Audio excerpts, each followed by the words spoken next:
So, good morning, and my name is Alok, and this is Waking Life, as you know. And today, our topic of meditation is knowing the mind.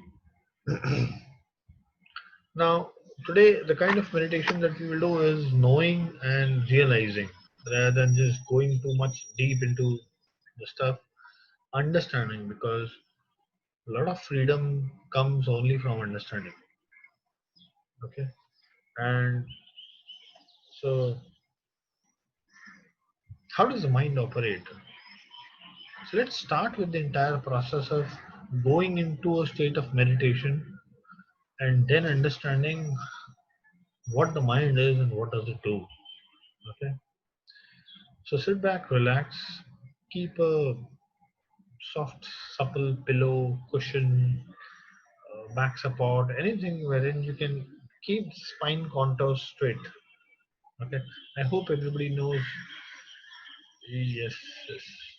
I hope everybody knows how to keep the spine straight. Spine straight is when we have a when we have a T joint, and in that T joint,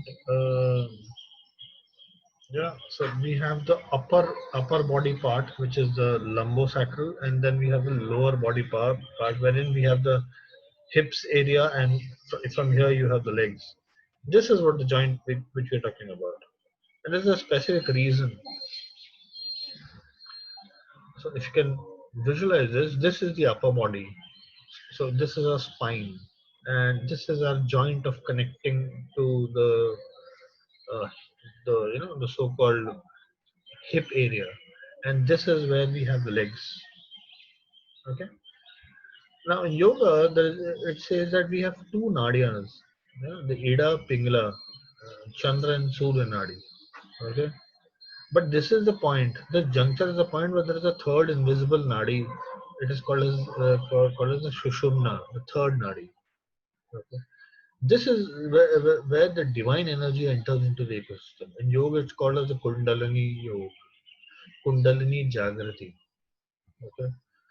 In Kundalini Jagrati, a lot of yogis, a lot of people have written, piles of books and this thing. There are magical divine powers which happen to human beings.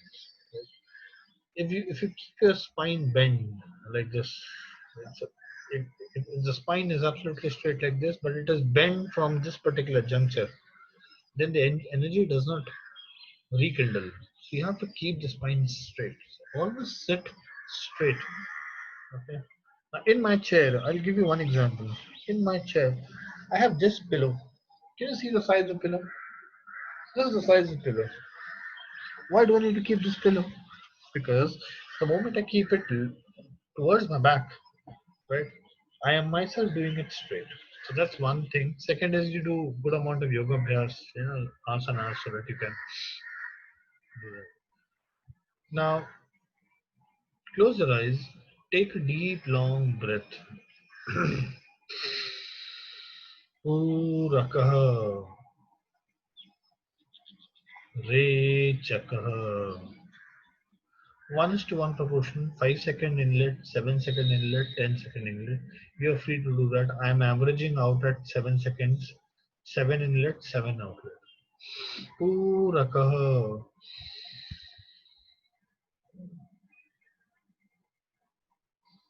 Re chakah.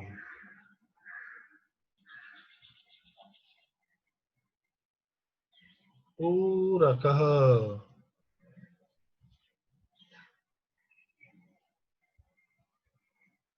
Re chakah.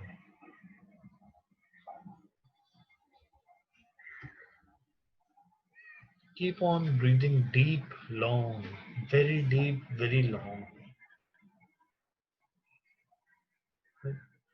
Keep on breathing long. The breath which is entering from the nostrils is going to the entire body. The body is built up of sense organs. There are 5 active and 5 passive senses. 5 स्थूल और 5 सूक्ष्म इंद्रियां होती हैं. There are a lot of people who have suggested, asked, solicited, and requested that the session should also have some components of Hindi. I'll try and bring Hindi into it as well. 5 इंद्रियां होती हैं हमारी, आपकी 5 इंद्रियां हैं, 5 स्थूल इंद्रियां हैं, 5 सूक्ष्म इंद्रियां हैं। ये श्वास जो आ रहा है, ये श्वास जो आ रही है नाक के छिद्र से, नासिका के छंद से, छंद नाड़ी से, सूर्य नाड़ी से, ये आपकी इंद्रियों में जा रहा है। 5 इंद्रियां हैं, 2 कान, नाक, आंख, टंग, जीवा और टच। इंद्रियां 5 हैं,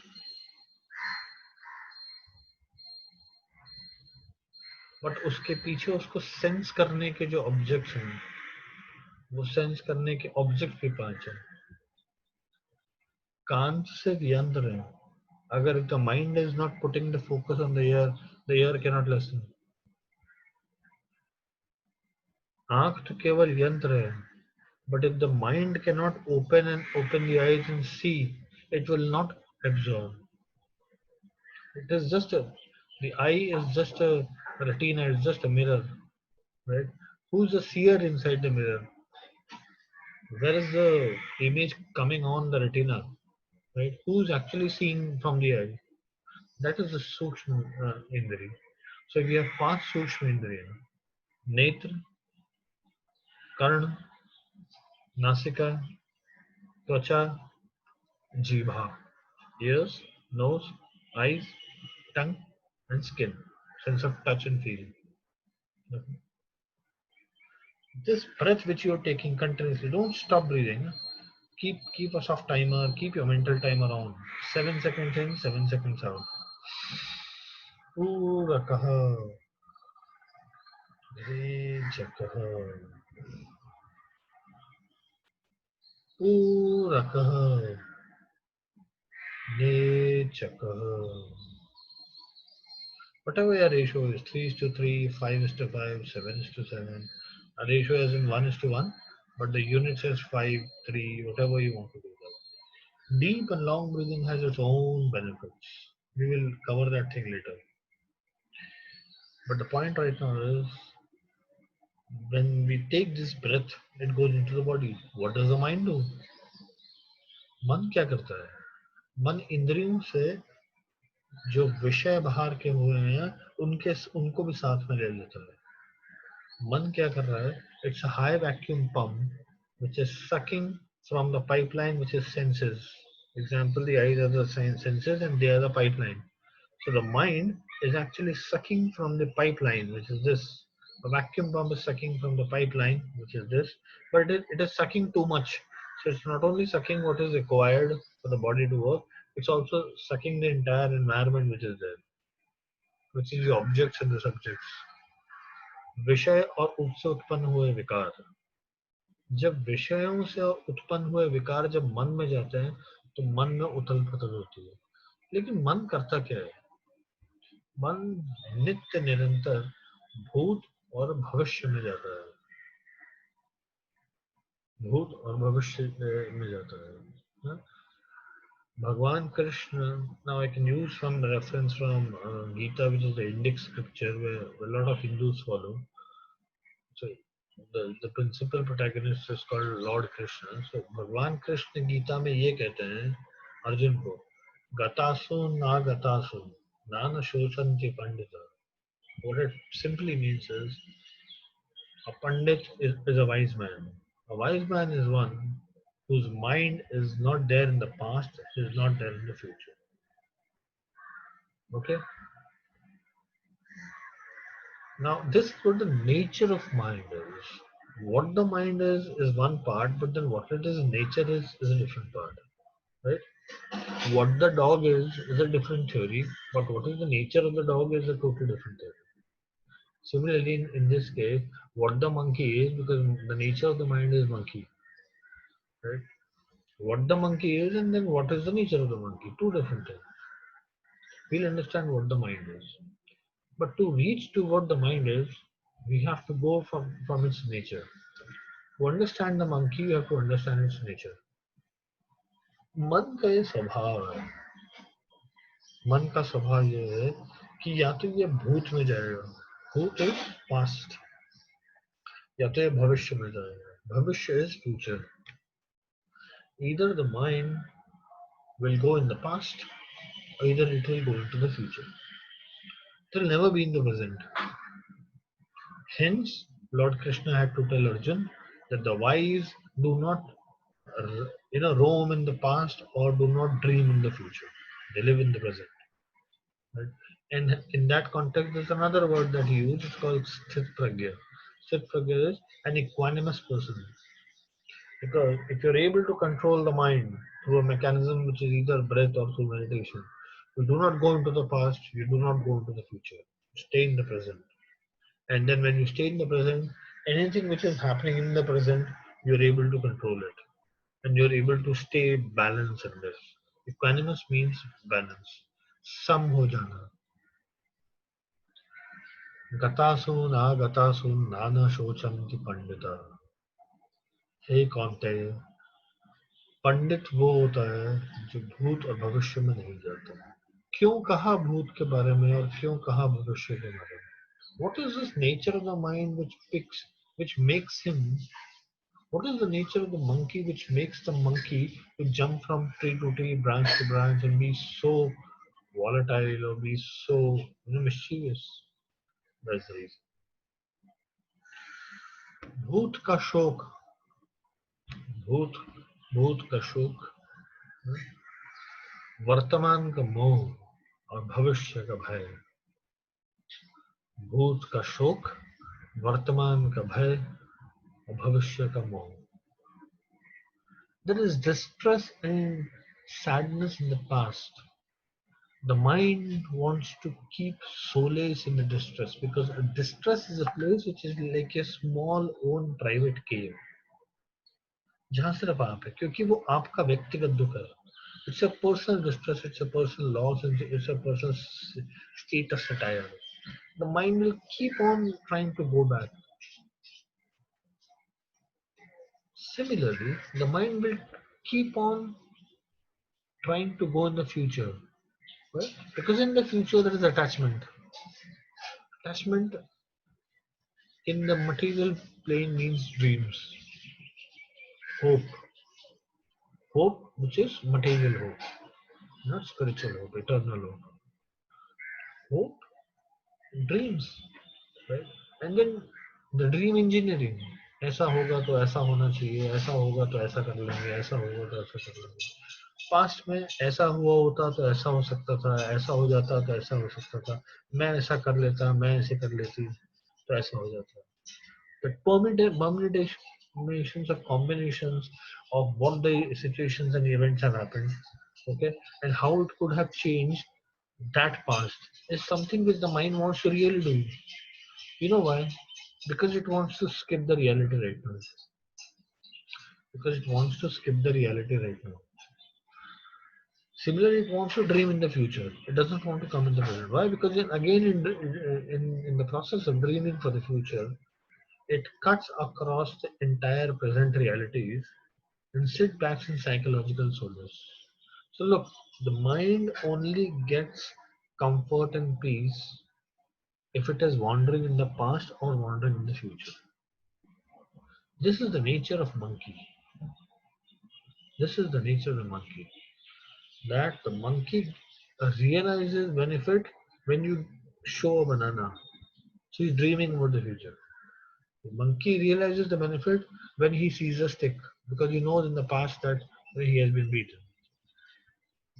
Point is, the nature of the monkey will be such you will never be able to win the monkey in this manner. The only way of winning the monkey is to bring it to the present. Have a stick in one hand and a carrot on the other. Have a stick in one hand and a carrot on the other. Have the past in one hand and the future in another. And then tell him that look, do this now. Because life exists in now. This is life existing in now. This is existence. This existence is continuously going. Look, this breath was existence. This exhalation was existence. This being in present state of meditation right now on a call is existence, is present. Not what happened 5 years behind, or not what you will become 10 years ahead. Bringing the state to present is controlling the monkey nature of mind. Once you control the mind, you realize what the mind is. Because when you bring the mind to present, it simply dissolves. It loses its existence. मन अगर अभी में आ गया तो वो खो जाएगा, वो शून्य में चले जाएगा, क्योंकि मन का यथार्थ में कोई अस्तित्व नहीं.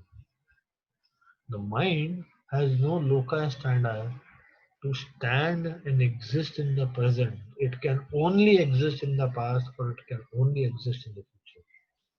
Because in the present, there is no action which is a emotion of happiness or distress, or sukh or dukh, whatever you want to call it as dukh, distress, satire or loss, or being sad or whatever. सुख और दुख का ताना बाना बनाना, और इसको पिरोना, और इसको पिरोते रहना, और इसको फैलाना, यही मन का काम है. अगर आपने उसको भूत का शोक, भविष्य का मोह नहीं दिया, तो वो स्वयं में स्थित हो जाएगा प्रेजेंट में. वो अपनी श्वास में आ जाएगा, और श्वास में आ जाएगा तो सुख और दुख का ताना बाना चलना बंद हो जाएगा. और अगर वो बंद हो गया तो मन खत्म हो गया. मन का उतना ही काम है, बाकी पूरा जो काम है कार्यक्रम में तो बुद्धि का है. तो अब ये समझे कि आपको अपने मन को अभी यथार्थ, जिससे योग में कहा जाता है क्रिया में ध्यान, सजगता, इस क्षण में क्या हो रहा है आप उसमें सजग रहिए. इस क्षण में क्या हो रहा है आप उसमें सजग रहिए. Be aware in this what is happening now, this now, in this breath. Be aware in the moment. That degree of awareness is very critical. Higher the degree of awareness, more the tranquilizer you are giving to the mind to dissolve and stop running, and greater the amount of pull that you can exercise to the mind to not to go in the past or in the future. Observe the mind. The reason that we say observe the mind, because you start observing the mind, slowly you'll find that it will run in the past, it will run in the future, but then that's what its nature is about.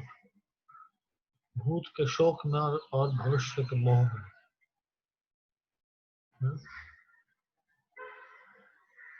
भूत के शोक में और भविष्य के मोह में.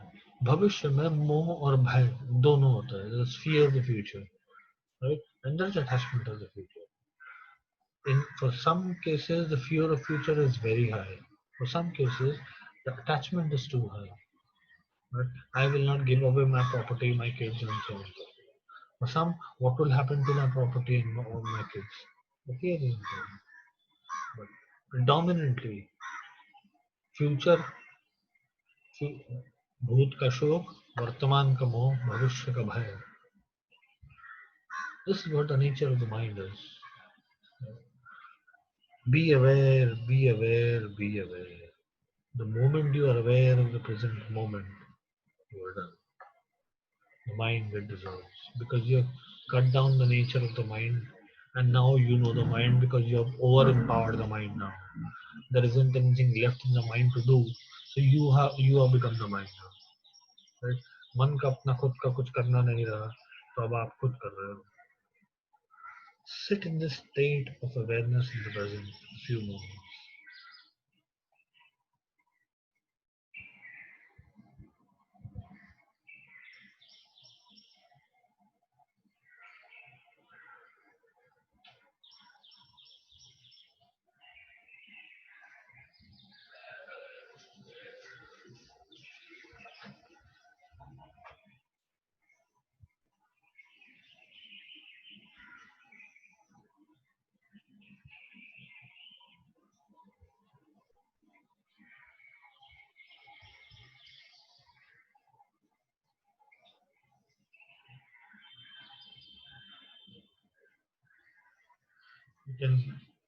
You may wish to stay long as you feel your mind is not wavering. If it wavers, bring it back to the present. And भटके हुए मन की महाऔषधि प्राणायाम, भटके हुए मन की महाऔषधि प्राणायाम. Do meditation, do breath control, bring your mind back to the breath. The moment you start focusing on the breath, the nature of the mind will get dissolved and it will no longer cease to exist. So you can extend the duration as per your convenience, right? And quickly come back to your body, move the body, move the arms, feel the energy of the silence which has happened within, the awareness which has happened within. Okay. Slowly fold your hands, rub it across, put it on your face, on your eyes, open your eyes, and with folding gratitude, pray to the divine and thank for the energy that has been given to us. अपने मन से अपने ही इष्ट को प्रणाम करके धन्यवाद करें. Thank you. We are done for the session. Any questions which I can quickly answer? Thank you. Thank you, Arnav. It's really good. We could really have a control over the mind. It somewhat relates to transcendental meditation, what this Guru Maharaj was teaching. Of course, they say let the thoughts to flow and you try to avoid it, getting it further. But here you have given us a new technique where be the present, where try to bring your mind to the present. That's a good philosophy, and I really like it. And we could really experience it with your guidance. Thank you very much. Thank you, Bala. Thank you so much. We should practice these meditations on a daily basis. We have limitations of time, right? And hence, when we arrive at the meditation, we could hardly stand the meditation, the actual meditation for 1 minute, 2 minutes, because then there's a prelude and you have to arrive at the state. And when the state comes, that is where you have to stretch it for 10 minutes, 15 minutes, 30 minutes, 1 hour, 2 hours, whatever. Okay. So I would suggest that whenever you get the time in the evening, or maybe the best way to do it is before sleep. It is one of the finest methods of sleeping. Right? Okay. Okay. That is a very nice. We'll try that. Thank you. Thank you so much. Take care. Thank you, Mr. Arnav. Good day. Good day.